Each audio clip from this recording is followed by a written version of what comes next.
Dambisa Moyo, a Zambian-trained economist who later on became a congresswoman in the United Kingdom, in her book Age of Chaos, tends to describe a situation where a country seems to be, at war with itself. That, the internal contradictions seem to be so many, and for it to charter a pattern forward, it must, sort of dismiss certain practices or certain rigid tendencies that it had adopted for it to, sort of find a new soul to adopt or a new way of doing things.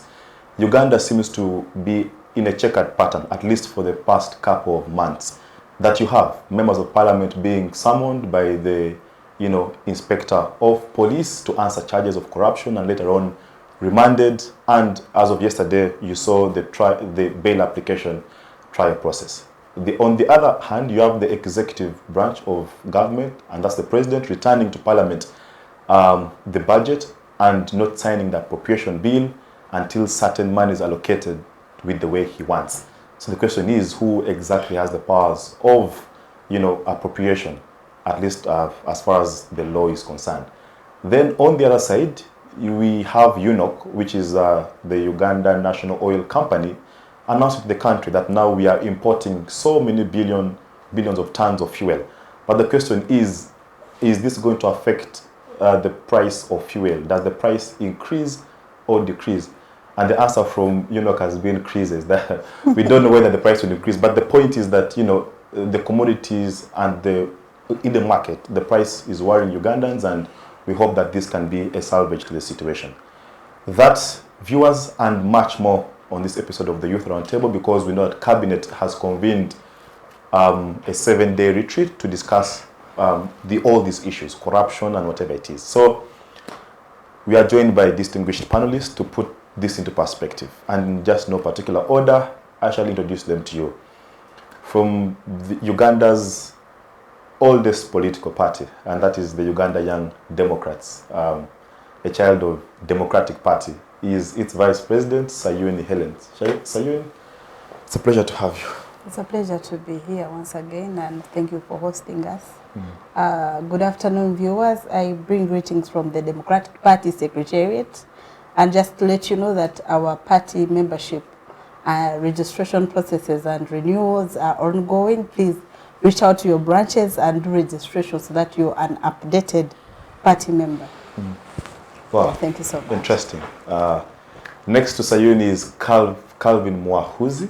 Calvin is a lawyer. Calvin, we are pleased to have you for the first time on the show. I'm very glad to be here. It's my first time. I've been following the show quite some time.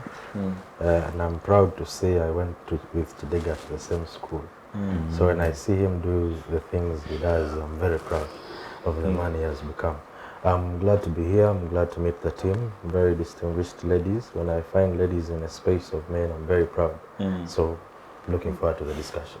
Well, thank you. And of course, the panel is not short of ladies. The other lady is the Vice Chairperson of the National Youth Council of Uganda, Dr. Esther Nankya.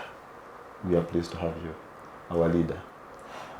Thank you, Comrade Kidega. I am glad to be here again. I'm glad to be here once again. I am Esther Nankya, like you have said, and I am the Vice Chairperson of the National Youth Council. Those who don't know the National Youth Council, will not get tired of informing for what the National Youth Council is. It is the umbrella body of all young people between the ages of 18 and 30. And our major mandate is to protect the young people from any form of manipulation, and also maybe advocate for what we think is important for the young people of the generation. And I'm really glad to be part of this discussion this afternoon. We are pleased to have you, Doctor. And last on the show is Hafashimana Asiimwe. Hafashimana is the president of the Uganda Democratic Academy. Ndugu, karibu. Oh, nakushukuru sana. Viewers, I am privileged to share this powerful discussion that has timely and generational leaders. And to make a sense of this discussion, I'm glad that I will be sharing my thoughts while we discuss. Thank you. Okay, let's just begin right away. Hellen, let me just begin with you. What should Cabinet be talking about right now? If you were a minister you know, hypothetically, what would you want to be on the item for discussion? Thank you, Kidega. There is not a lot that Cabinet should talk about. There's only one great problem that we have as a country right now. And I'm glad I was reading through the President's speech and it seems centered around there. My whole mind is that if they could stop talking about corruption just because it is, I think, the theme of the retreat, and find solutions to this great cancer that we have right now. And I hope that now that they are open to talks, but it's not the first time they are talking about it. We hope that they are going to come up with solutions. So for me, I think that the only thing that I would want to hear out of Cabinet is that we have brought these solutions on and they are going to be implemented.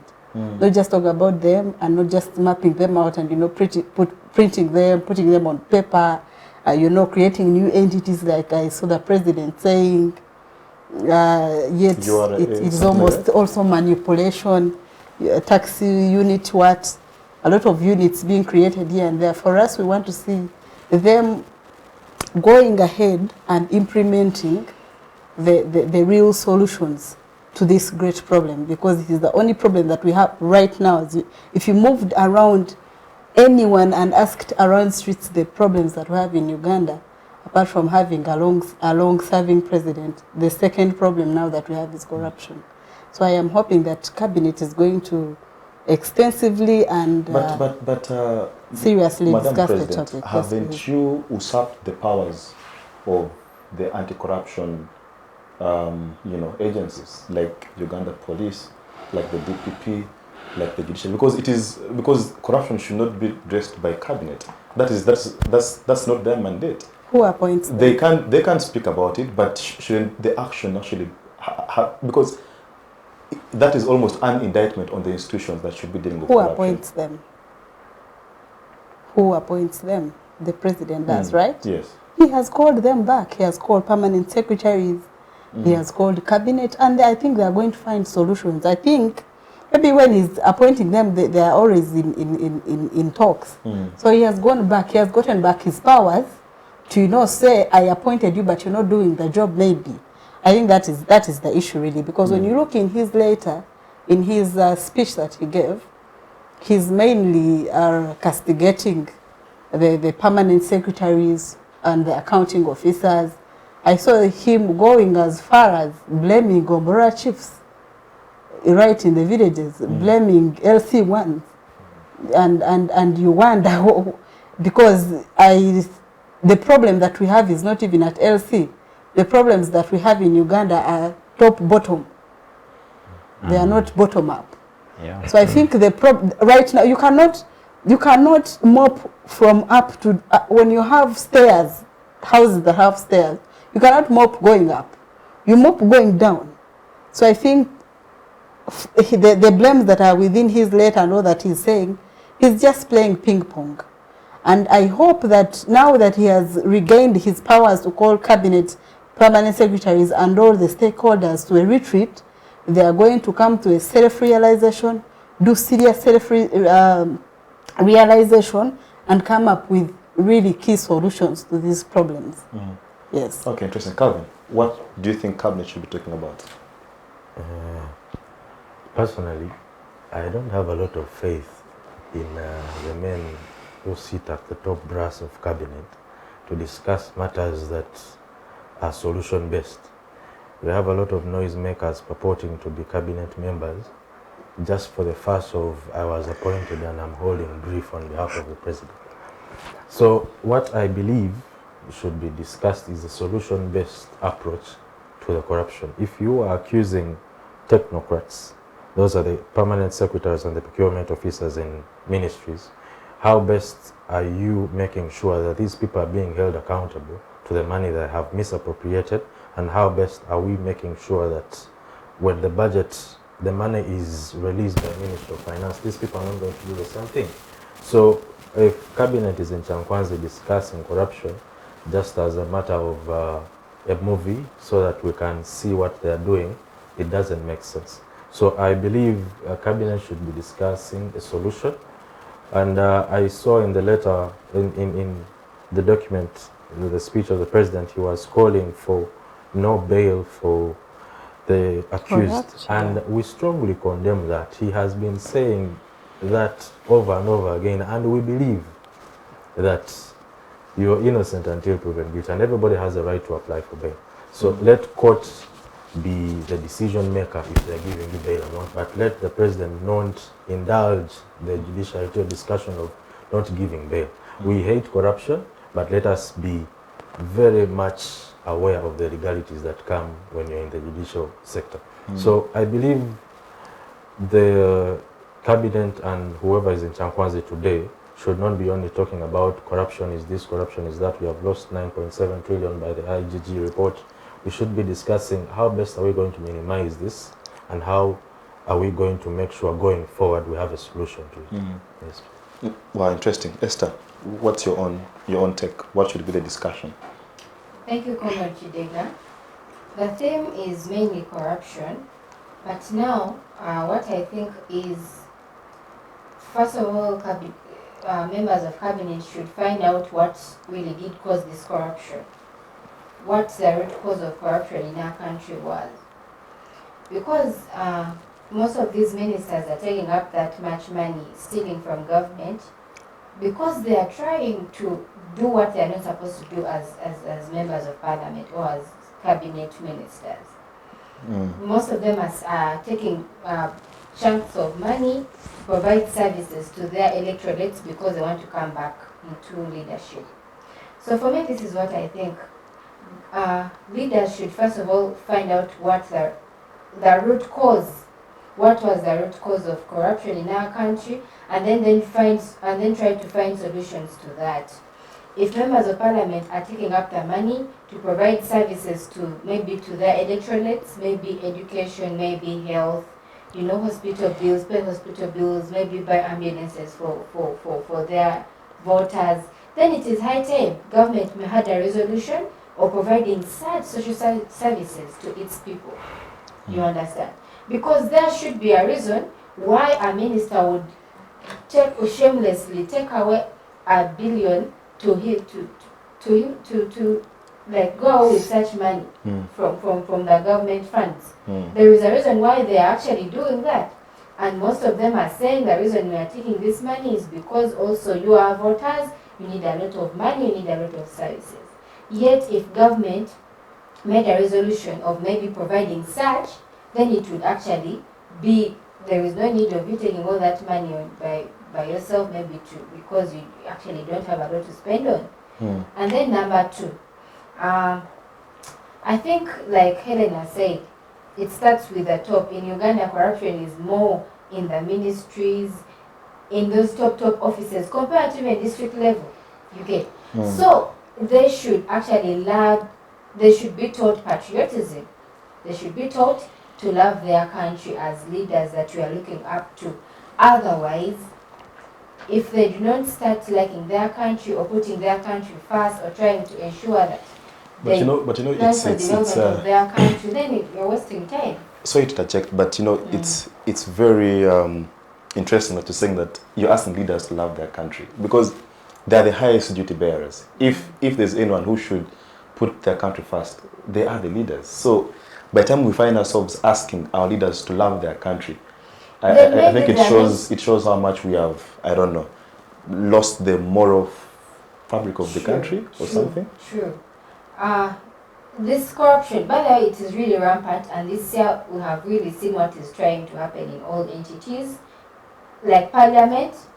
What we did not formally have that information about how money is being embezzled here and there, but now we have really known where the money is being taken from and which channels are being used. So we need leaders in power that are patriotic. First of all, think about your country before you take that big chunk of money for yourself alone, for you and your family to spend on. So really, they should be patriotic as our leaders. Yes, we call upon your leaders to be patriotic. You love your country first, because that is where it will start. Then it means that during the budgeting process, you will be able to budget for things that take your country forward instead of trying to fix your money in there and then you don't maybe provide services to the people that actually need the services, and at the end of the day, corruption will be dealt with. I think that is what I feel. Okay. Well, we will indulge more into that later on. Yeah. Asiimwe, your own perspective of what cabinet should be talking about.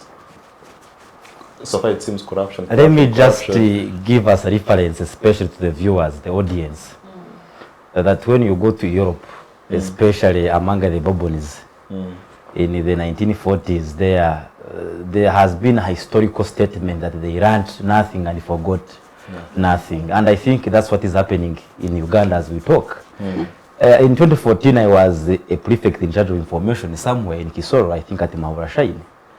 And while then, I remember getting newspapers that were seemingly showing us how the president had met leaders at national level in Kyankwanzi. And I think in 2024 we're having the same. For the fact, even last year, leaders were gathered, be it RDCs, be it the chairperson at local council 5 levels. So this is not for the first time.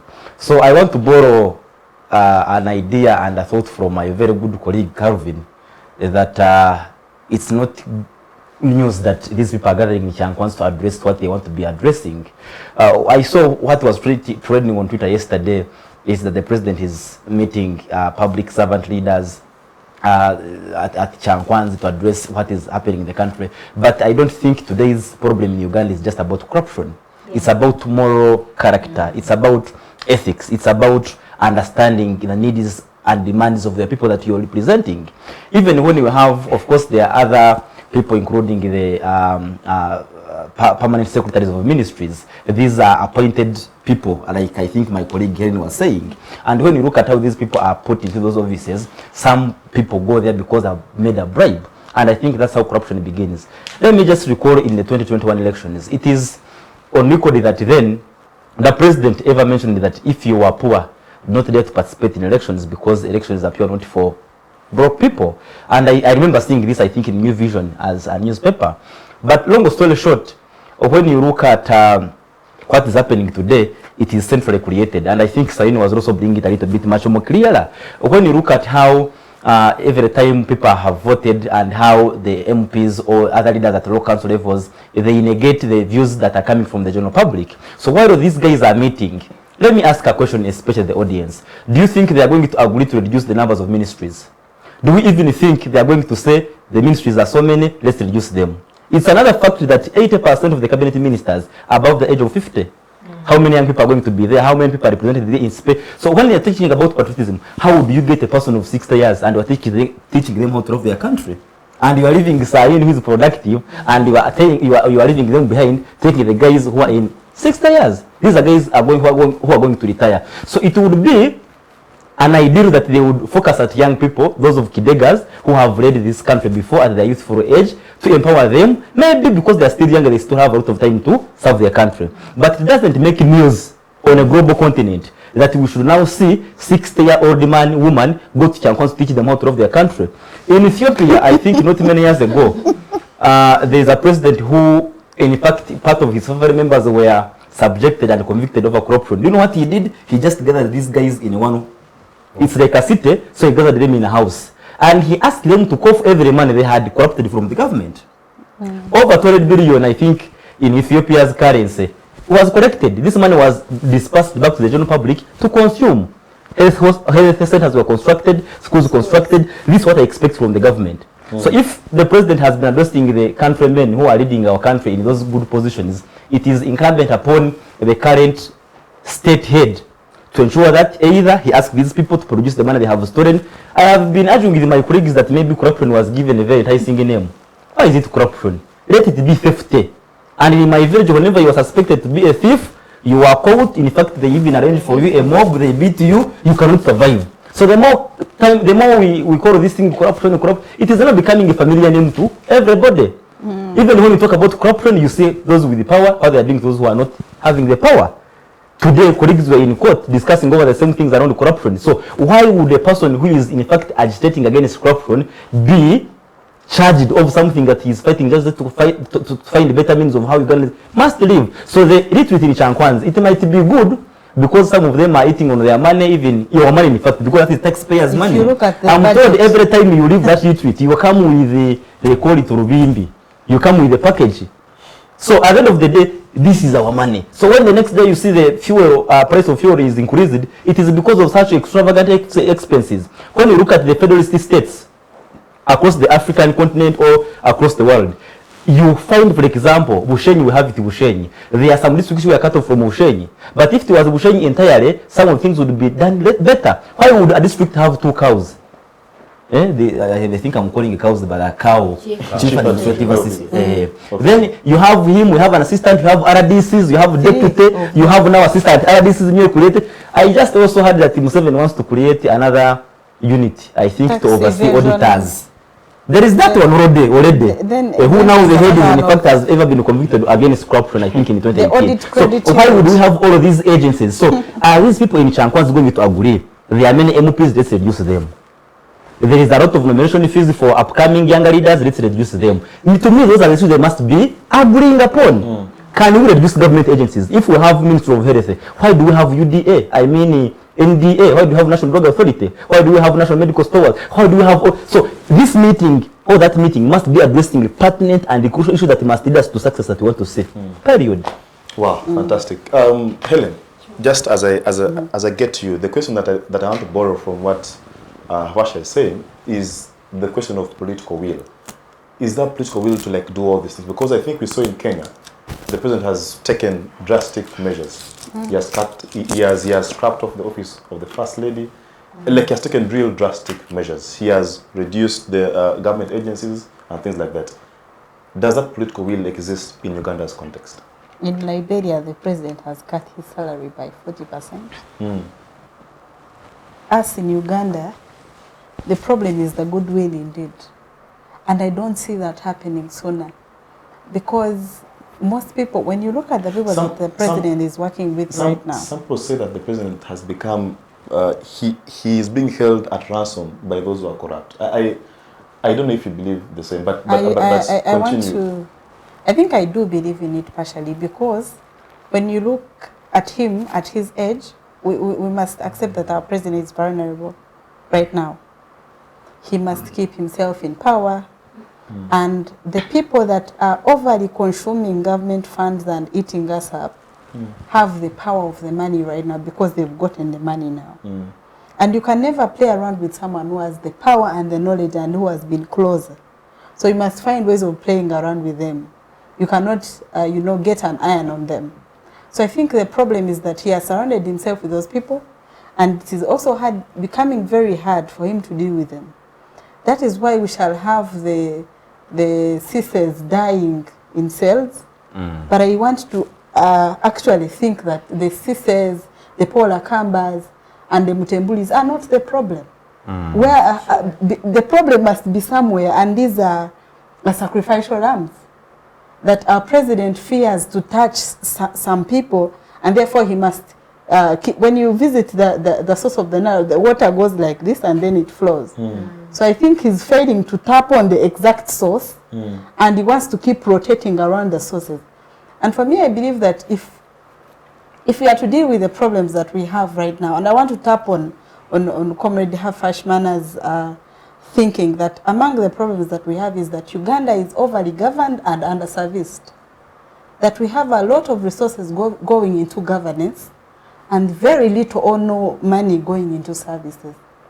Why should we have a cow? Why should we have 3 RDCs?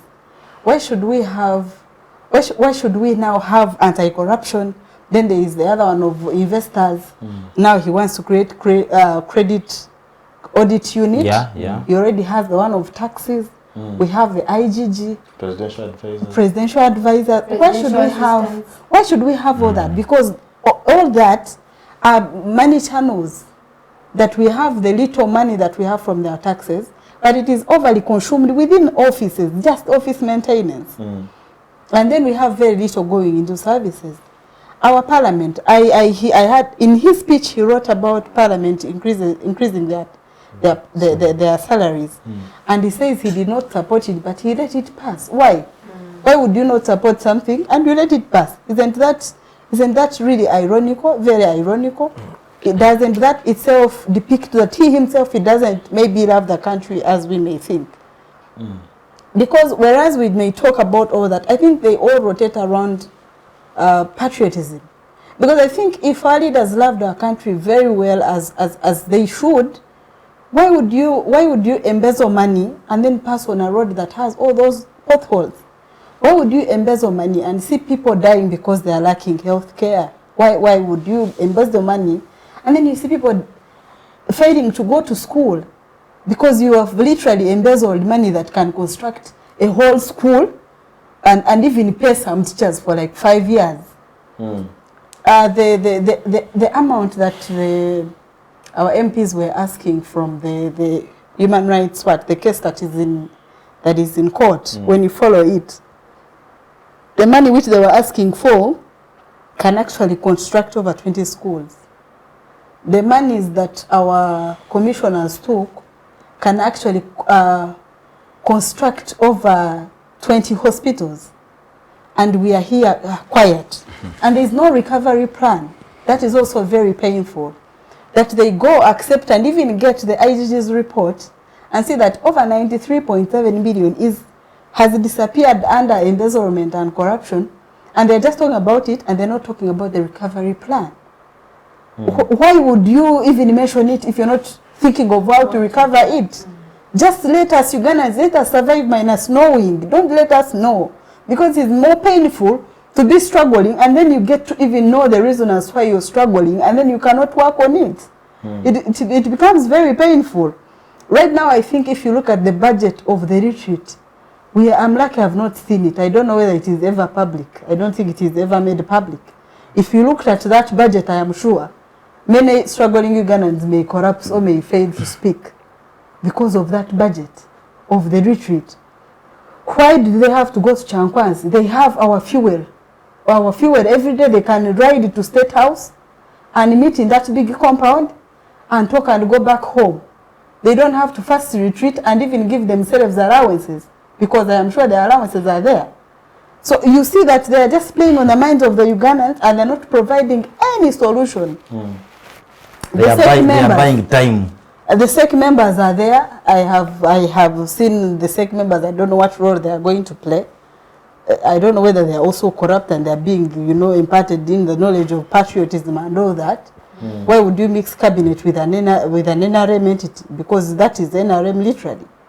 That is the problems that we are also talking of, the government and the political party merging, and now we cannot differentiate which is which. But also in the same meeting is you have your party president.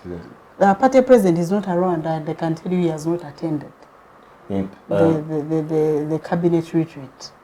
He has not attended, but if he attended, then he will. He's being absent. He will attend as a cabinet minister, of which we have our expectations on him if he goes. We want him to tell us what he's doing. So if he also goes, that is okay. He's a cabinet minister and he's entitled to attend. That nobody is going to stop him. So he will go as a cabinet minister, not as a party president of DP, please. That one, let me make it clear. So for me, I think that instead of finding solutions, we are again adding salt in the exact situations. They have driven our fuel for free to go to Kyankwanzi. They are on a budget eating, and I've just been seeing them laughing around. Nothing productive was talked about yesterday. I only saw the president's speech, and I don't even expect anything better from there. If they cannot talk about even themselves. I saw the NRM Secretary General on a debate. He considered that our parliament is overly big. I have heard the same that is our party position also. We believe that it is overly big and we are overly governed. I have also seen the party position of FDC, it is the same. I don't know why we are not reducing it. Because why should we continue talking about? Because the solution is right with us. What happened to our goodwill? Goodwill to implement things. Let us stop talking, please. We have overly talked. People should stop talking and we implement these things. Let us cut parliament and have a few individuals who go there and talk. There we shall even easily account. Our members are very many to account on them. Some we even spend 5 years minus talking. Some may even finish them minus going.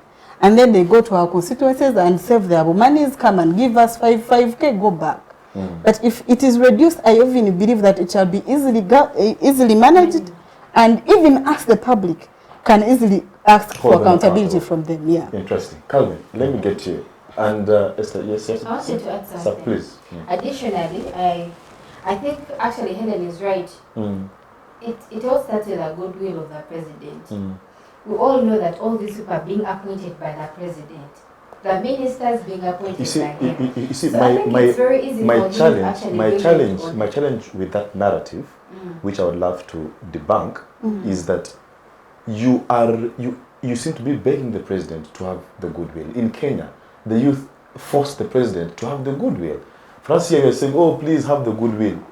Youth elsewhere, youth in the Arab Spring said, no, we will not beg you. We will force you to do what we want. But here, how do we find ourselves at this stage? When you look where at our we feel histories, so powerless? You're comparing our countries, but our histories are very different. No. The history notwithstanding, in the context of today, what stops us from saying, but no, guys, we cannot sit here and just have these conversations on the youth roundtable and do nothing more about it. History frames the future. And as Uganda, we have we also have a lot that divides us than the lot that brings us together. Those are excuses. They are not excuses, they are standing points. The more we continue to perpetrate excuses, is we are finding reason not to act. And we are giving those in power and those who are doing things that we disagree with more reason to continue, because we ourselves, we have found an excuse for not taking action against them. Because to be honest, all those are excuses. They are not excuses. You tell me, oh, trust Kenya's had a history of what? Ugandans are working. I mean, like, I don't want us to underlook the efforts of the young people. I don't want us to underrate the efforts of the young people of this country in trying to even speak about and condemn these issues. Our histories with Kenya are very different. Look at the rebellions with the colonialists. Very different. For us, we sat and kept quiet. But even so that, we have our own issues and how we deal with them. No. I mean, if you have to go deeper into history, you'll have to delve deeper into how delve deeper into our anti-colonial struggles here in Uganda. We had Ugandans like the Kangaroo Musazis who fought viciously.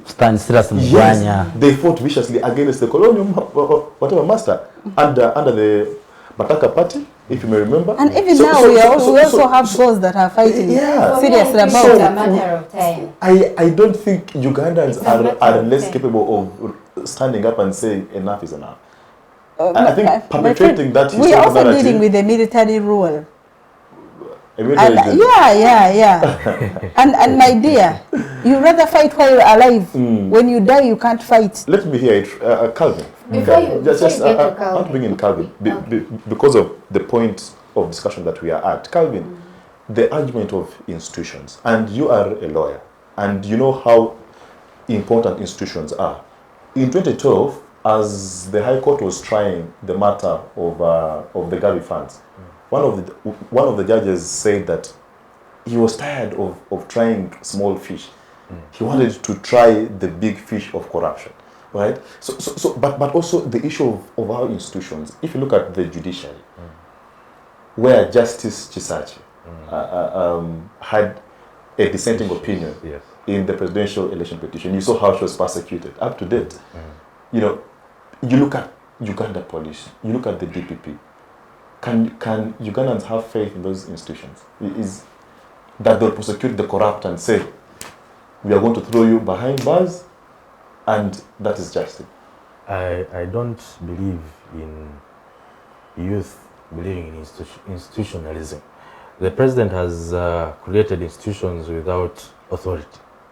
The president has created institutions and put there people who are incompetent to run institutions. He gets an institution that is supposed to be very keen in doing work of monitoring government entities, that is the IGG, and then you have a woman who makes a reckless statement that me and these people who are seated this side of the bar, we shall not suffer from lack of medicine in the hospital, it's you who an ordinary Ugandan. Where do you get the authority as an IGG to make a statement like that when you are supposed to be accountable to me, an ordinary Ugandan? So institutionalism in Uganda doesn't make sense. I don't trust the Chief Justice because he's appointed by the President. He's going to be called in the middle of the night and they sit and be like, I think this and this. No. I have seen the President intervene in court cases. I have seen the President writing orders to the IGG. Recently, he wrote to the Minister of Finance to give money to one of his friends. So when you look at institutions, we don't have faith in institutions. If you want result-oriented solutions, we as people of Uganda should invest more in seeing how best we can hold the government accountable. She has been talking about the political will. You have a president who says that when I persecute the corrupt, who will invest in my country? Who will I work with? Who will I work with? You are fighting corruption, but then you are sweet-talking the ones who are stealing to invest in your country. Also, the IGG sometimes came up with the idea of the Lifestyle audit. But you cannot audit lifestyle. And now he has created a unit that You cannot- audit unit in State House to deal with that, to deal with the issues of people and declaring their assets and their money after refusing the lifestyle audit. So I wonder the difference between the two. The lifestyle audit was supposed to be a vigilante kind of thing. This one drives a car 600 million, he earns 2 million. There is a problem. But now, that is that's radicalism. Because if I'm doing anything else other than public service, if you don't know, why would you go about reporting people who even have businesses that are bigger than public service? That's why we are saying that you declare them.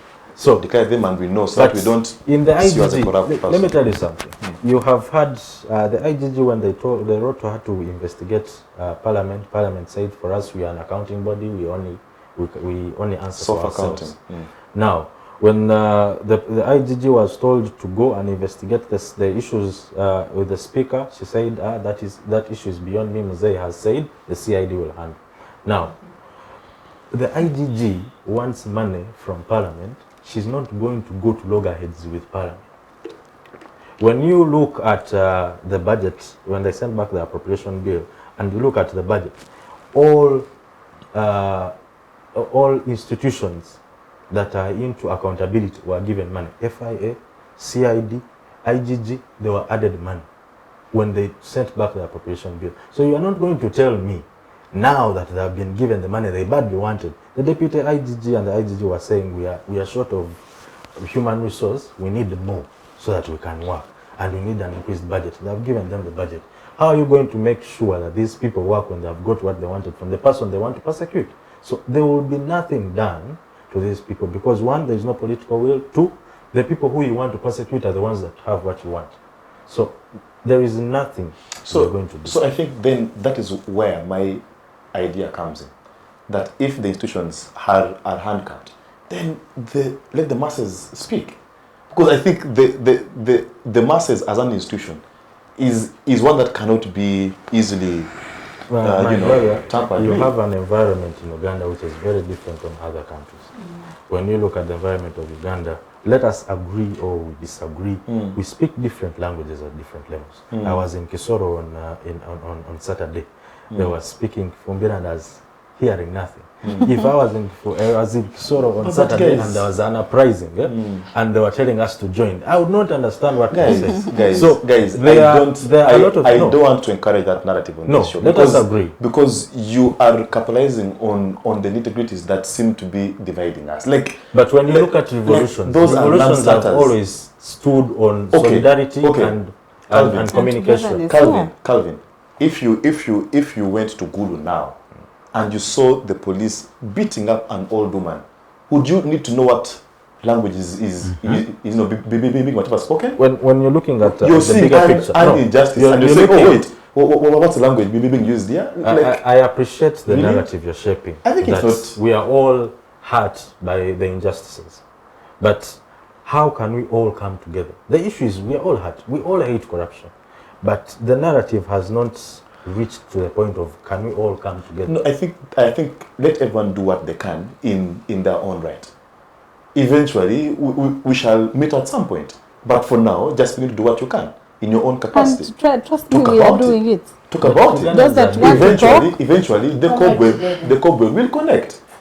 Are you going to join the Parliament march on 23rd? Yes, I am. Why not?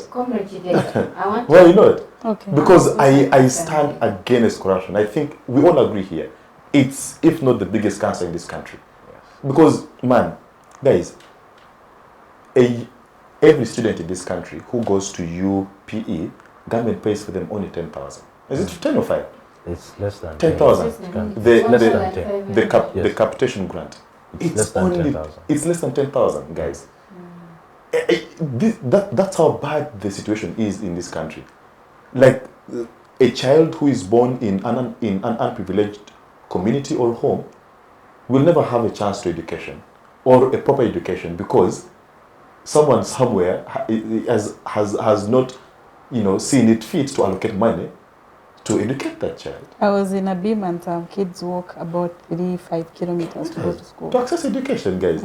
Like, these are the issues that should concern but all you of have us. A government you don't need to know how to speak Acholi to know that there's a child down there but you have a who needs to have access to project education. to make seed schools in municipalities, I think, where you build seed schools, but it's not right. You have a budget now where they removed building schools and putting ambulances at Health Center 3 and Health Center 4 to give it to Rocco, a company that is from Italy that can go, and we have companies like Abubeka Technical Services that can work. No, we also have the national housing. Okay. Asiimwe, I'll begin with you after the short, with Esther actually, after the short commercial break. Viewers, just stay locked in and see you after this short commercial break. Digital rights are those human rights and legal rights that allow individuals to access, use, create and publish digital media or to access and use computers, other electronic devices and telecommunication networks. Digital rights include a right to freedom of expression, information and communication through technology, a right to privacy and data protection, a right to credit for personal works, a right to universal and equal digital access, a right to identity, a right to anonymity, a right to be forgotten, and a right for protection of minors, among others. The state's digital rights are frequently violated through various unfair actions, for example, blockage of websites and social networks, theft of credentials, unauthorized use of people's data for personal gain, privacy intrusion, online censorship, arrests and intimidation of online users, internet blockages, and the proliferation of laws and regulations that undermine the potential of technology to drive social, economic, and political development worldwide. It is hence every citizen's responsibility to respect rights of other digital users and to speak out or report to the responsible parties when one's rights are violated. Karibuni, welcome back from that short commercial break. We'll just continue right from where we stopped. And Esther, I think you had a comment to make, either Esther or Hafasha? Yeah. One of you had a comment to make, or... For me, I just wanted to say that, the discussion was heated up, and what I wanted to say is Ugandans are actually watching and they see what is really happening, and it is a matter of time. It is a matter of time. Hey, at some point, they will come out and you'll really see that they really mean what they want. Yeah, so let us give these people time. So you're saying that we can't give them time. You're saying that we must start now. Ugandans haven't reached that tipping point of saying enough is enough. If they had, you would see them out there making their voices heard. But then what is going to make us reach that level? Because whatever has happened in this country in the past couple of months is so appalling. If this cannot make us say, guys, no, enough is enough, then I don't know what will exactly. You never know. I think if the 1 or 2 big couldn't make Ugandans rise, then I don't know what. I don't know what will then make us rise. But the removal of the age limit was very heated. Yes. And it did not make this government collapse. So I even have a feeling what will collapse this government will be very small. Because a lot of big things have been done. Now we're waiting for the small things. Because big things have all been done. What haven't they done? Yes. My brother, I want us to be technical. You cannot topple a government that has invested more in security than anything else through uprisings. You see, a man has invested so much. When you look at the budget for ISO, when you look at the budget for police. Do you want to compare that with what happened in Sudan? In Sudan? Or in Libya? Let me tell you something. The Sudan government had I don't know, they would invest the biggest chunk in the security. What happened to Bashir. Which security? We are talking What happened about to a Bashir? man who has invested money in human resource. What happened to Libya? Tripoli fell These down. ones are buying guns. Museveni is recruiting army men, recruiting police officers. But the same army officers in Sudan told Bashir that no. We cannot burn down a country because of you. We shall protect you, but we cannot burn down a Those country. are different. This We man has a have personalized army. 2 million people on the streets of Sudan in Khartoum. We cannot shoot all of them down because of you. I hear Bashir you. had invested money in the security and defense of Sudan. I want us to send a What message difference did to it our make? young people that you have done what you have done. We see, but I think we can do more. Okay, We can what do I don't want us to do is to fearmonger, to make young people out there create a sense of fear and say, Banaga, we are hopeless. No, please You know, hold the government has accountable. put so much money into Hold the government security, accountable. and now we are Be cautious. We are hopeless. Do whatever you can in your capacity, but keep in mind that you are dealing with unclear circumstances. Anything can happen to you. That is what I'm sending to the masses. Do what you can. Be active. Hold leaders accountable. Do what you can. I've seen people online. Agora is doing a good job through Agatha and Edwin Toko. They're doing a good job. Whoever is talking about the march to Parliament is doing a good job. But young people should be wise and intelligent.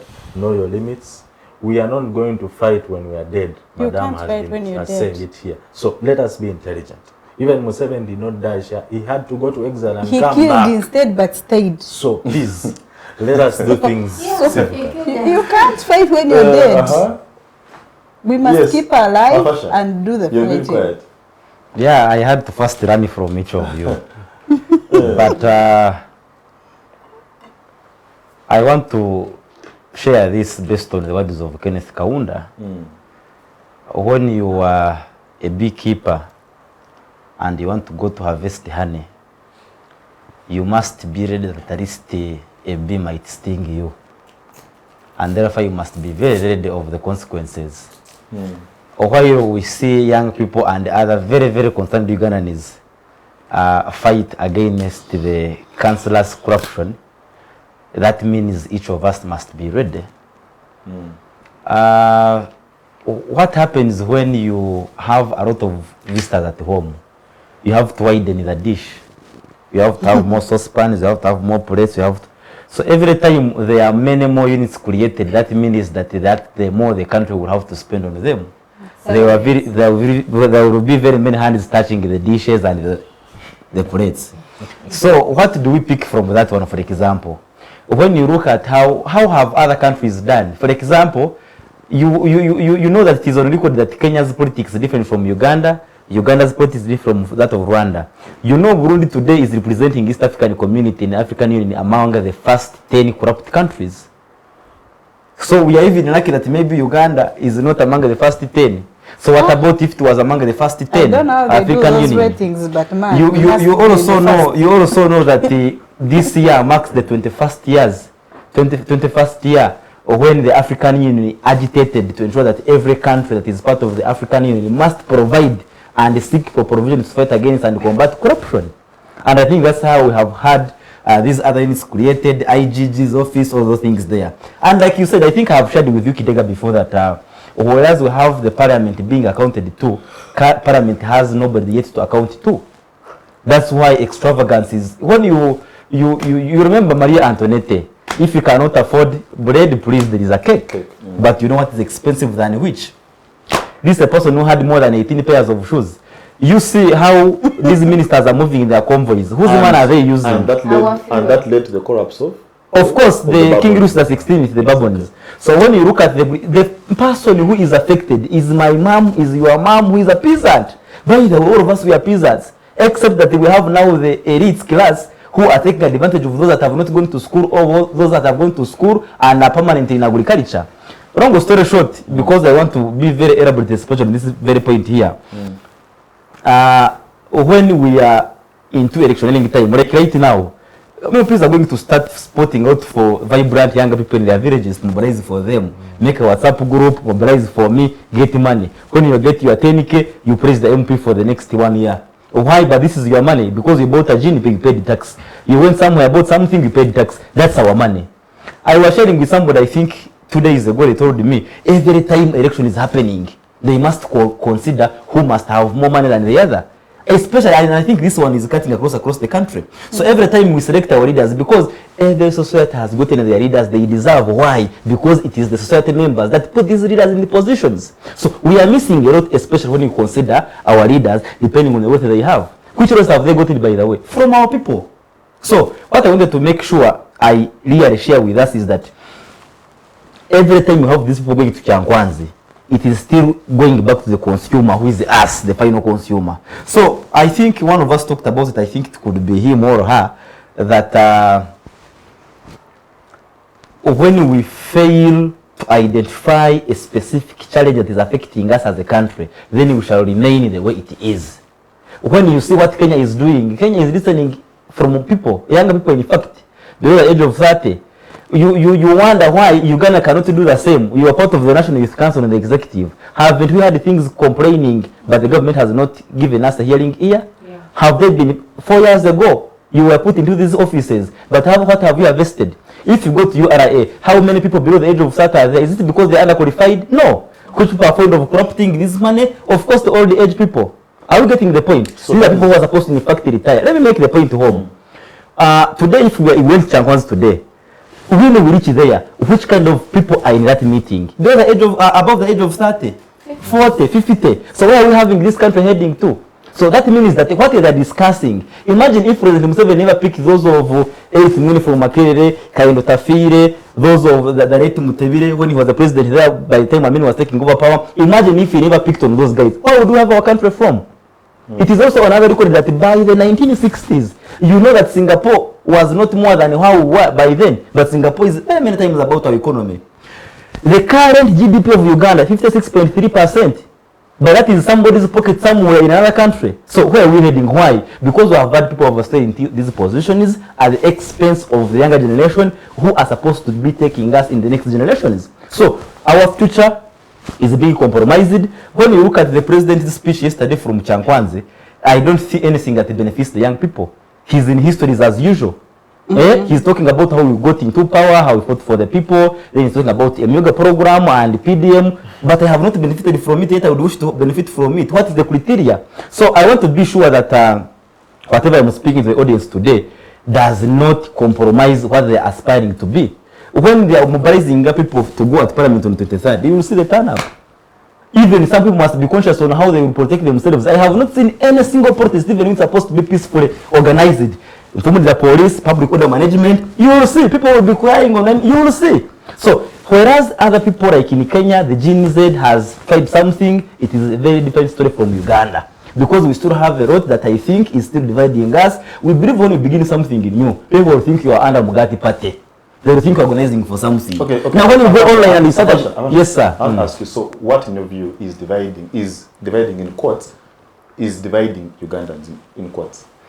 What is dividing Ugandans in courts is that we have not realized the reason of working together for a common good. We haven't seen something that is very, very vital that must combine me and another person from another political party to do something. Yet we must do that exactly. So what has combined the youth of Kenya to say this has combined us? They appreciate that they have the same challenges and they must address them at go. So when we don't have access to education, when our medical hospitals lack drugs, is that only does that affect only me? A certain group of people is concerned, whereas the other does not concern. Because no. Yes, I'm very clear about that. If there are no drugs, okay. If the roads are bad, does that affect only me or it affects all of us? Do you somehow use a different route from the one that I use? No, but Kidega, let's not run away from the truth. I have just given you a benefit of doubt. Just because you're saying that that there is no nexus to bring us together. And I'm asking in fact, there is, but we have not given it attention. There are very many problems that we share, but we have not come out to stand boldly and we say no. We are tired. So don't perpetrate the narrative that there is so much that divides us and there's nothing that unifies us. No. In fact, there is a lot that unites us, except that we have not found a reason of why it should unite us to fight for it. No. Esther, doctor, it is enough. It is not that Ugandans must rise up and agitate against what is there. About it. Yes, yes. I feel good when I see my NRM colleagues now talking. No, but that's the truth. Every time you sit on the fight, will ban you one day. Because this has been the talk of the opposition only. So I feel good when I see colleagues like Hafashimana, even you, the mobilizers, talking about these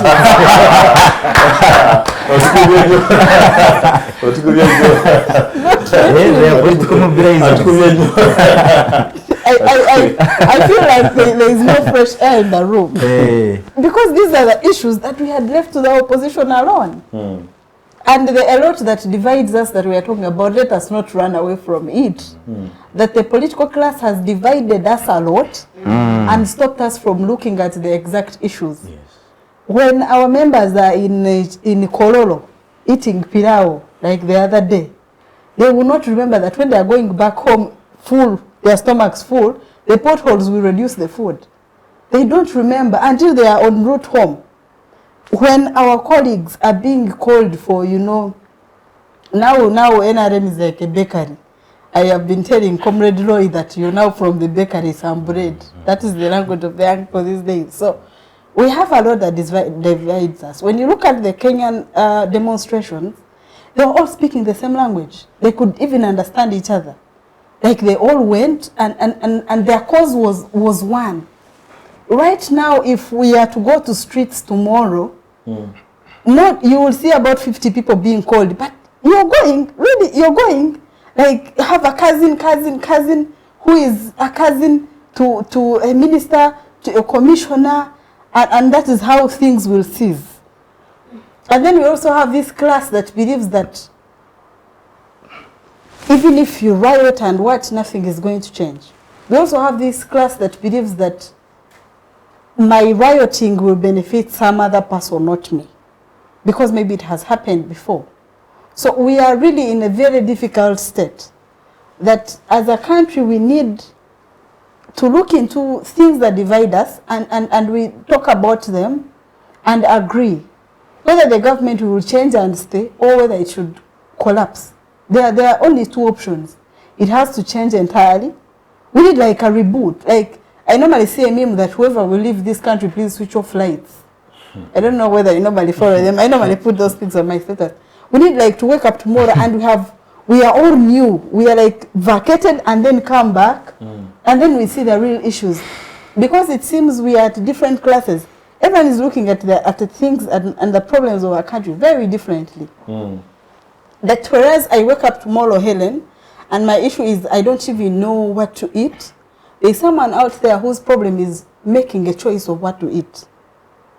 So telling me that I and such a person are going to be on the same street becomes a problem. But okay, I don't know, but I compare again with Kenya because I don't want to go far.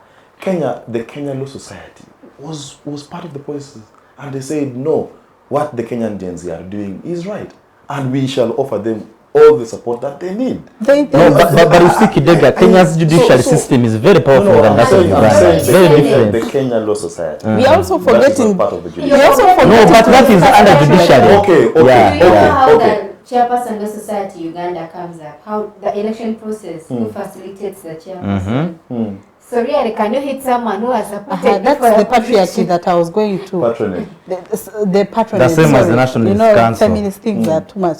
The patronage is too much.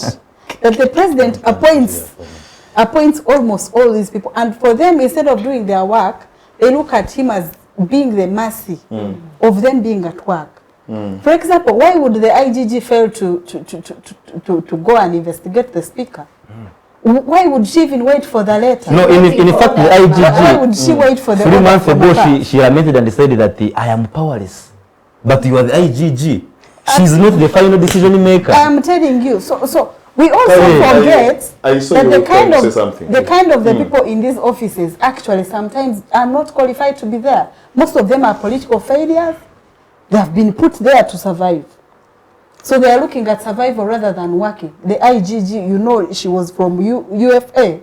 As the president, she had failed. She was absorbed. She failed to run her political party. UFA, she threw it there. Went to become IGG. Most of those people are political failures. They failed in constituencies and the president calls them at his mercy to come and work. So for them, when they are there, they are looking at it like they are at survival mode, not any other mode, and so they cannot do anything serious. Your president is Calvin. also serving. My president is still serving as the president of DP, so he's not at survival mode, and ours is under an arrangement. I am still A marriage. I need to get It's an arrangement, not a marriage. No, but you saw the personal assistant resigned, so their internal thing is... So yes, you will call me to comment about the personal assistant things that do not even exist. I wanted to add something on the issue of Kenya.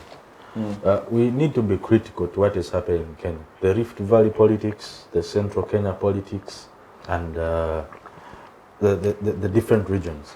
Then the issue of communication.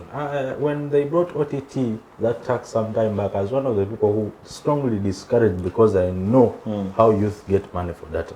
Yeah. When you look at the issue of Kenya, the communication is key. Riots, people who are mobilizing those riots started from TikTok. My brother here, Hafashimana, which village do you come from? Chigoma village, Nyakavande, Kisoro.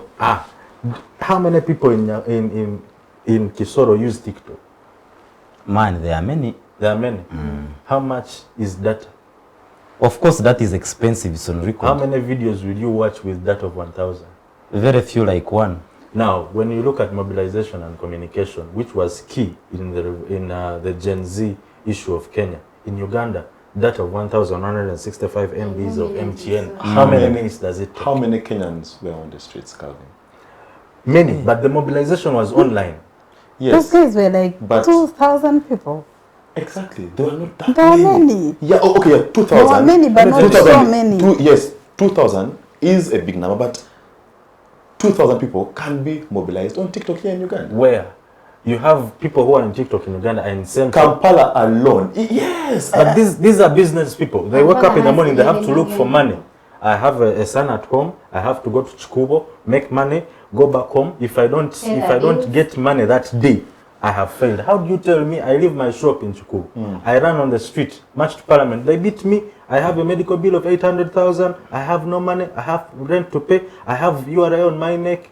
And you tell me that riot can be successful. But you see, the thing is, if you don't know what you're fighting to achieve, then you're going to undervalue the purpose of that fight. There is a very big disconnect. If you know that this process that I want to participate in is going to deliver for me a possible sort of policy on free education, all right?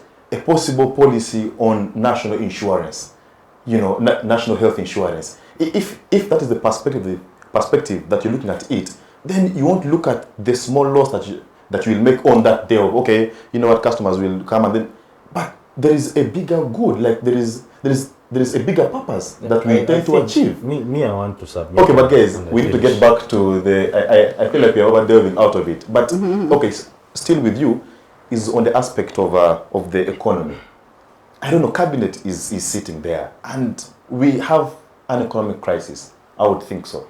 Because if you have a 72 trillion budget and you're going to use more than 60% to service debt. Yes.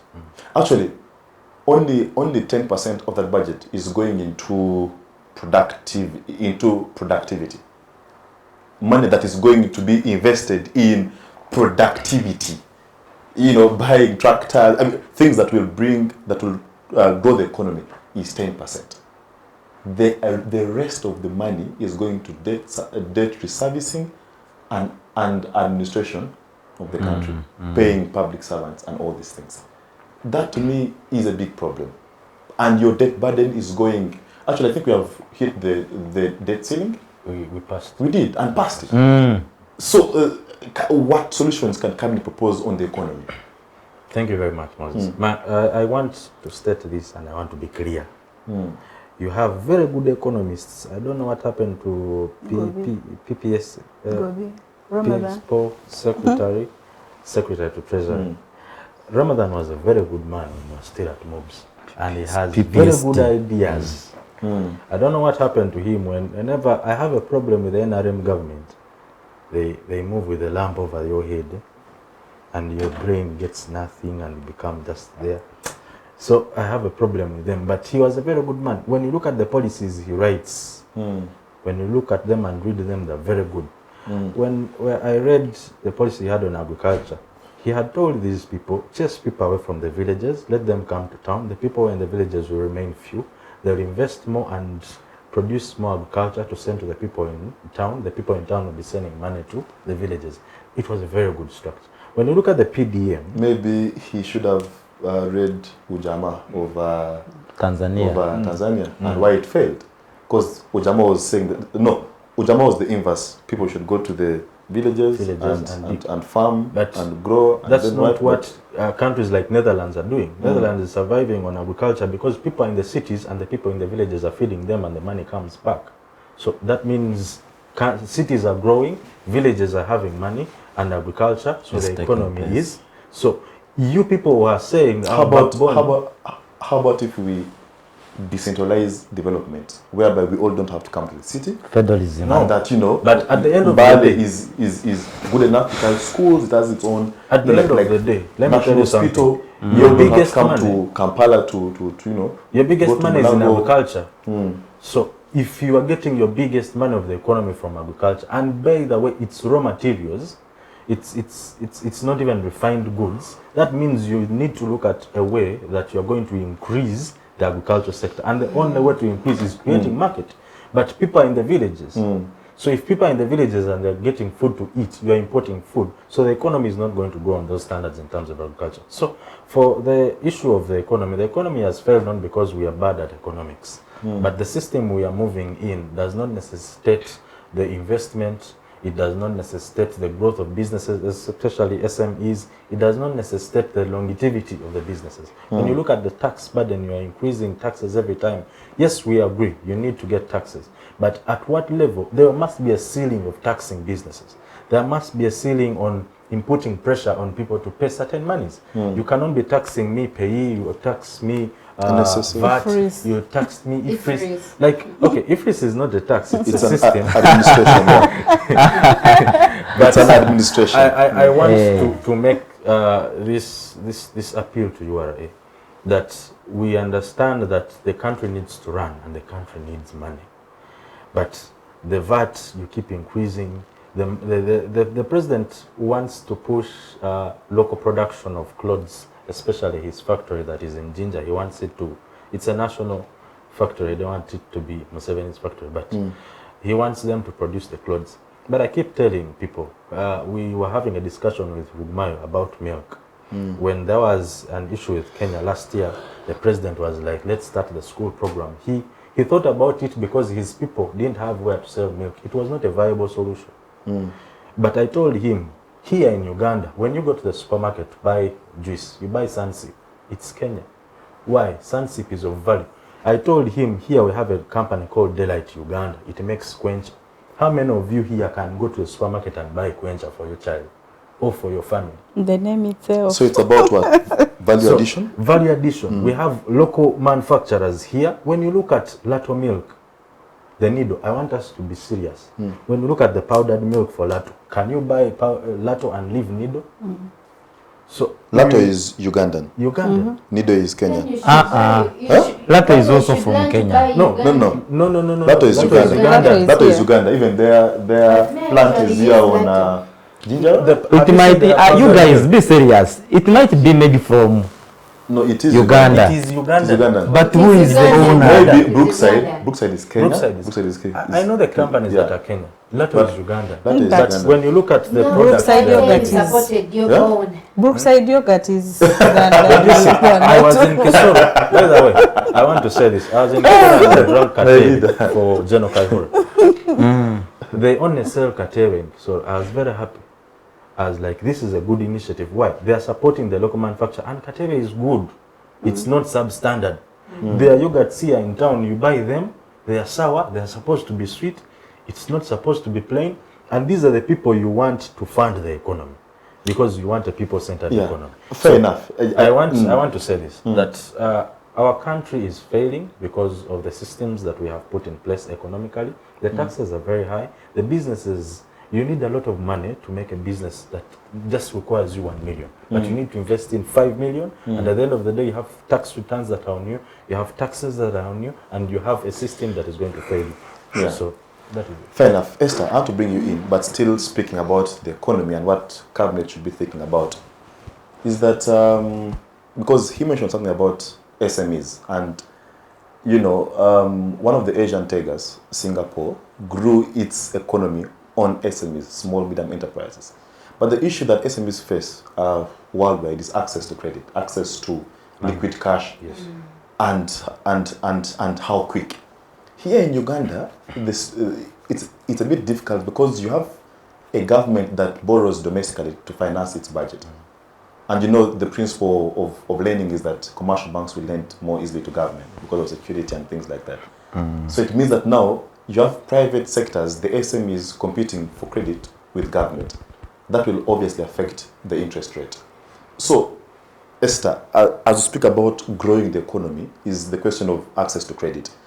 Is government's approach of saying, okay, there is 1 million in PDM, there is money in Emyoga, is it a sustainable model? Because personally, I don't think it is, because that money has been misused. The perception around it is misconceived. So how best can we ensure that a Fasha who is running a small business has access to credit that he can use sustainably? Or do you insist that we go the PDM Emyoga approach where? I think actually that approach of PDM, Emyoga, I have been doing monitoring of youth programs in the different districts around the country. And surely the feedback from those programs and those funds that government usually sends to the districts and parishes is not really good. The funding is being misused for sure, because for PDM giving someone 1 million to invest in agriculture, you need inputs. The other challenges like pests, then the inputs are also that expensive for the pesticides. Really, by the end of the day, even that kind of business cannot be sustained by the proprietor. So, from what I think... What is the level of recovery? Do these youth actually... because this is an evolving fund. These are taxpayers' money that is going into someone's pocket. So we should be concerned that someone repays back, because it is our money. That government is distributing out 1 million per per group or whatever it is. That is our money. So we should be concerned that the people who have received it, are they paying back this money to government? I would like to pick a leaf from the Youth Livelihood Program that is at least been here for long. It started in 2013. But paying back the money is that hard, because you get really little money, and then young people, they get challenges along the way. Even when you venture into agriculture, you get challenges that maybe the money ends up getting, like your produce end up getting spoiled, or your animals, in case you bought goats, they die, which is okay. It is really understandable. By the end of the day, the young person who has borrowed the money cannot even pay it back. It is called Akasimo. It's an appreciation because I voted. People take A bonanza. Cash bonanza. Yes, from the president. Others are taking it. But even those that are distributing it have not explained to people what PDM is. Yes, and then what I should also say is that even the people who are distributing it actually taking a percentage of it. So how can you give me 2 million and then you expect me to pay 4? So by the end of the day, even the people that are taking the money feel like you're cheating me, so this is also my portion. Let me go and spend. And eat it. And basically, how can you give someone money who has no good health care services, who has no very good education, and expect them to put that money to that use that you've given them? You're going to give me 2 million, I go back home, my kid is sick, I need to take the kid to hospital. So that is the money I'm going to use. Government should actually stop giving that money to people, because they are not going to put it to any use for sure. Maybe that money should be diverted into providing good services for the people, at least for starters. Let people be sure that I have good medical care. I can go to any hospital and get maybe first aid, among others. I can take my kid to a UPE school or a USE school and be sure that they're going to get some knowledge or education, classic education. Classes are my sister here has been telling us about a student who walks 5 kilometers to school. Let there be schools at least, if not sub-county level, sub-county level, parish level, if not, you know. Schools are sub-county. You know, Yeah. you know. At least at the end of the day, if such social services are in place, then a parent is going to be sure that, okay, I'm just looking for food for my kids and no other burden for me to look for money. Otherwise, giving those people money, they're not going to put it to very good use. And at the end of that day, that money is tax money. It's our money that we... But Kidega, I have a rejoiner there. You see, birds sing not because they have to sing. They sing because they have a song to sing. And I think it's high time. We have had the debates at Parliament, at institutional level, even when he said they are not functional, about and against corruption. And you know the Bible has the book of Acts and the book of Lamentations. And I think we have severally lamented without acting. And when you look at how Museveni came to power, he used the gun and therefore he demystified the gun. And we are seeing the rule of Museveni or the leadership of Museveni taking precedence. And when you look at, you see the problem we have today, we have corruption because of leadership, by the way. And I think whatever we have in Uganda as a challenge or as a good or bad, it is based on the leaders we have currently. When you look at how young people like money, not even young people, and I think several have really complained against young people, but also the elders in the society. Why would we have workers representatives in the parliament? How would we have the workers council, children's council, what all those are staffs there. And when you see, when we want to choose the next leadership for this country, I do not know why some of these programs come towards a certain election period of time. Muga came towards 2021 elections. We have had PDM which came around, it has been functional for the last 1 year towards 2026 elections. So I do not, you talked of 2013, YL2 have had other programs like Capital Youth Venture Fund, all those things there. I do not know why they always come towards that period of selecting leaders. When you look at how, I think we need to just demystify the use of money in politics. And I think that's where the problem comes from. When an MP has invested his 1 million, has sold his family Wakiso in Kasagama or in Hoya, they have to compensate for this money. What happens is that even if you call them, they are like, to pick your calls because they know you want to beg them for money. I have also seen, I think, a recording of a video of Major General Kaindo Tafire when he's speaking to his electorates in Bushenyi at 50 years of Bushenyi independence. And he's encouraging people that, why would you beg money from an MP? You are money. You are begging them to give you your money. And I think one of us talked about begging and begging and begging. So why would I be a celebrant because I'm giving my electorates money, this money these guys are paying? At the end of the day, when the nomination fees, I think NIMD and I think MIF, the Multi-Party Youth Forum, they have tried to ensure that they revise and how divisions around the electoral processes, how much should the person nominate, how much fee they should pay, those things there. So I do not know how this will take effection because that's what I'm talking about now, action.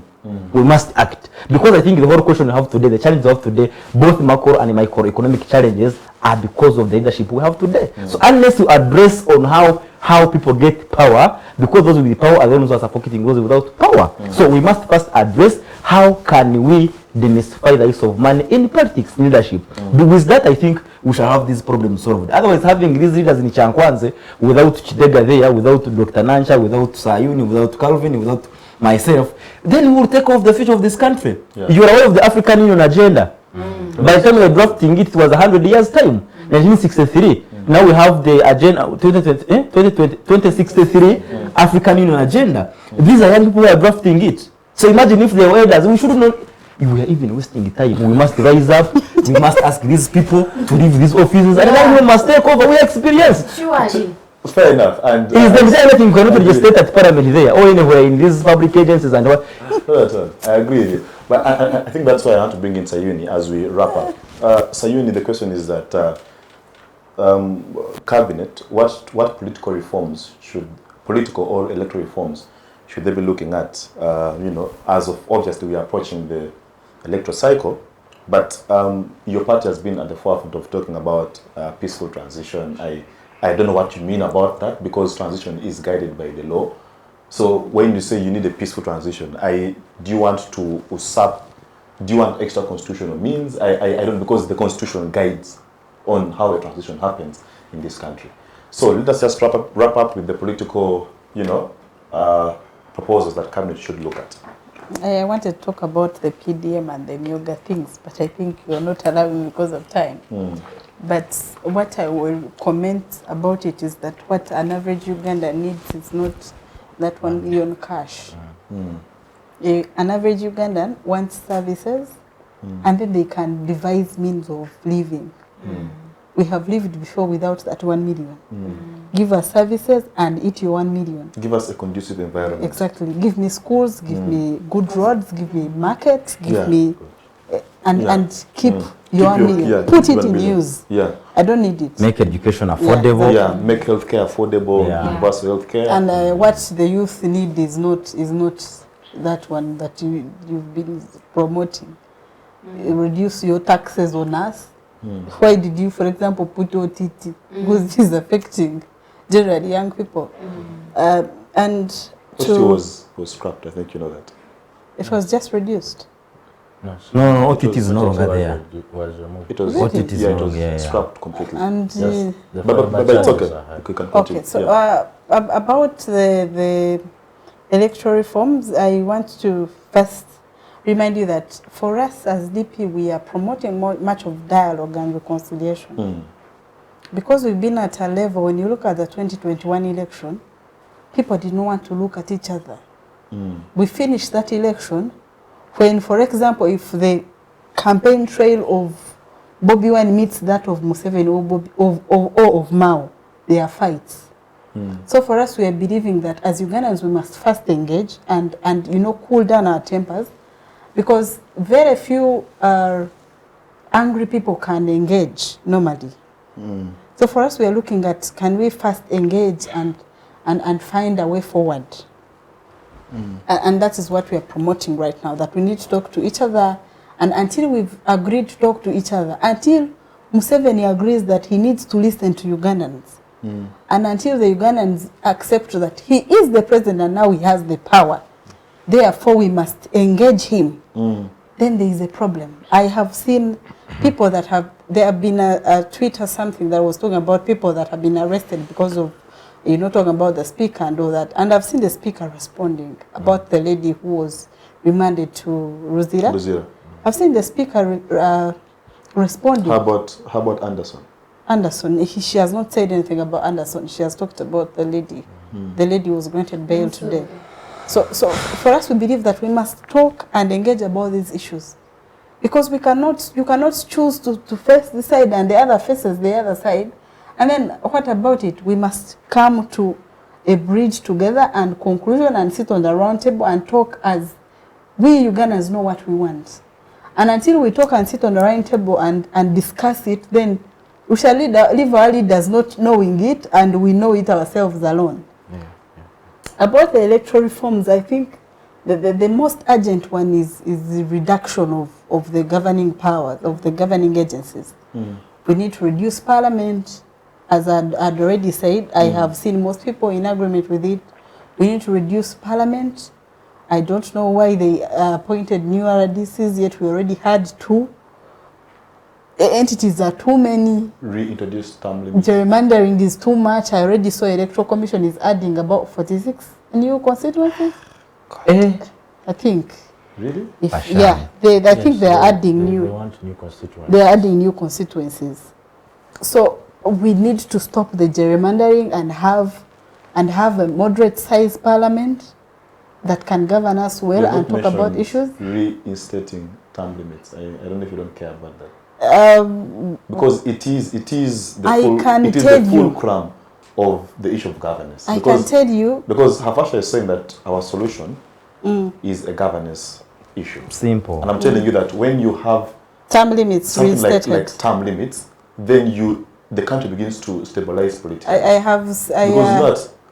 It's one of the issues that DP fronts, and we're also fronting the proportional representation mode. Not the winner take all. We want the proportional representation. We believe that it is better than the winner takes it all. And we also believe that when the term limits come back, then maybe we can have a sober representation back. I believe that the problem that we have with governance also stems with the characters that are within offices. Maybe we need to work on their credentials. Unfortunately, the statistics show that this is the most educated parliament, but also almost the poorly performing. So I don't know what other credentials we are now going to ask for from them.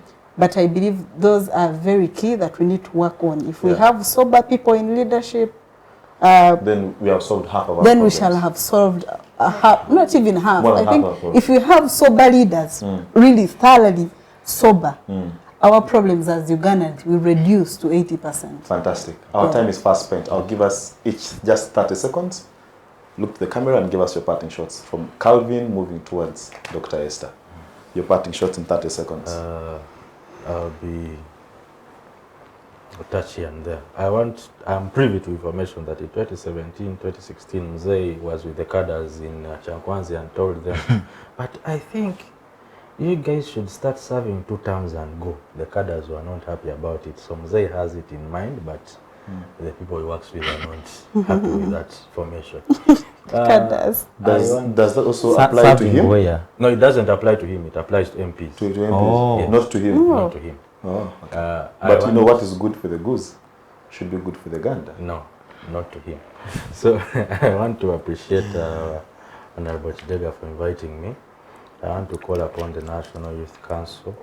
Your effect has not been felt on a number of things. As the youth, we are demanding for a systematic change in how you run things. We have things that hurt us, but you choose to go and praise the man who is causing pain to us. And we believe that we need a chairman of National Youth Council who is not of NRM. And for that matter, therefore, 2026 will come. Thank you for the panel that has been here with us. And I look forward to... Someone has to pay for the advert. Yes, Hellen. 2026 is indeed coming. I can tell you, people are already campaigning in our districts. It's as if the election is tomorrow. But to the young people out there, please, let us this time be serious. Present leaders that depict you as you. Because at the end of it all, these members are representing us. It's us who send them there. So when they are there, they are us. They are reflecting our image. So if we don't vote sober leaders, then we are not sober ourselves as we head to 2026 and as these leaders are campaigning. And I want to applaud the young people, whoever is doing some work out there. Please continue, do not tire. The hustle must continue. Yes, Hafasha. Thank you, Comrade Kidega. You know, me and Kidega, we share a common history, especially through students' politics.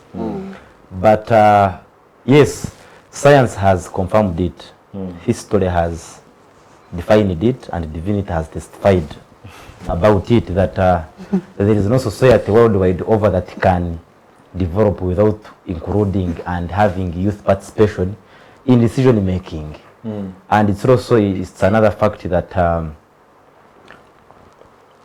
the young people must rise up, but in an organized manner. But also we must select and choose the leaders who are ethically motivated to simply protect the public and local people's interests. And with that, we believe once you rise up for a common good, then we shall create the Africa, the Uganda that we need, because apparently Africa is a sleeping giant and Uganda is the lost pearl. Therefore, we must rise the sleeping giant, Asantini.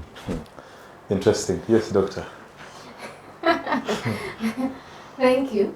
To government, the citizens of Uganda surely need services. Most of their voices are rising up because you have failed us as government, people in power, you have really failed us to provide services to us.